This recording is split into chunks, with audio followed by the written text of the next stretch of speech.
નમસ્તે મિત્રો, જય મિયામાં. તો આજે આપણે બનાવીશું સેવ ઉસળ. એના માટે અમે વટાણા પલાળીને રાખ્યા હતા. 4-5 કલાક જેવા પલળી જાય તો હવે આપણે એને બાફી લઈશું બટાકા બે ભેગું.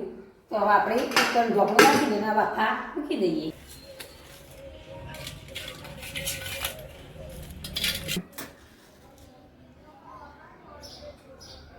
તો આપણે આ સગડી હળગાવી દઈશું કોલસાની. એના ઉપર આપણે બાફા મૂકી દઈશું. સગડી હળગી જઈએ તો આપણે હવે બાફા મૂકી દઈએ કુકર. તો આપણે આ કુકર ખોલીને જોઈ લઈશું વટાણા બફાઈ ગયા નહીં. તો આપણા વટાણા સરસ એવા બફાઈ ગયા. જો આ રીતે ભાગી છે એવા. તો આપણે બનાવવાની તૈયારી કરી દઈશું. તો આપણે ગ્રેવી બનાવી લઈશું. ડુંગળી, ટોમેટું, લીલા મરચાં, લસણ.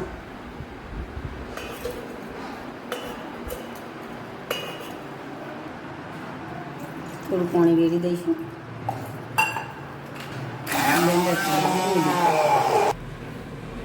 તો તેલ ગરમ થવા આપણે મૂકી દીધું હો.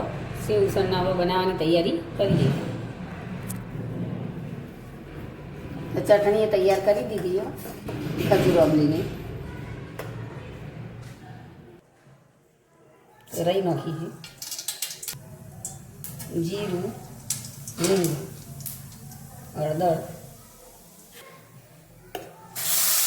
ગ્રેવી કરીને રાખીને નાખી દઈશું.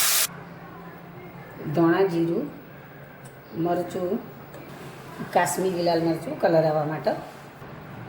સ્વાદ અનુસાર મીઠું નાખીશું. મિક્સ કરી દઈશું. ગ્રેવીને 5 મિનિટ માટે ઉકળવા દઈશું.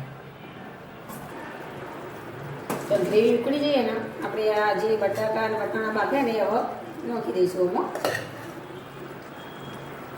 બધું સરસ રીતે મિક્સ કરી દઈશું.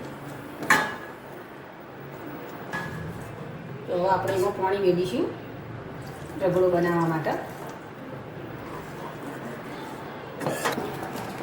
સેવ ઉસળ તૈયાર થઈ ગયું તો આપણે ગરમ મસાલો નાખી દઈશું.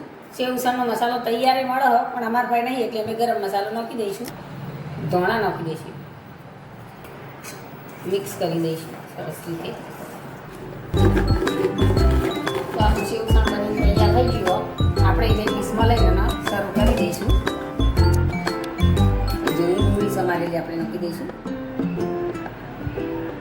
ટોમેટો, ખજૂર આંબલીની ચટણી રેડી દઈશું. શેર જીરું. સેવ ઉસળ બની તૈયાર થઈ ગયું મિત્રો. તો ચાલો જમવા. અમારો વિડીયો ગમો તો લાઈક અને સબસ્ક્રાઈબ કરજો. અને અમે હવે નવી ચેનલ બનાવી છે દેશી બ્લોગ બનાવી છે.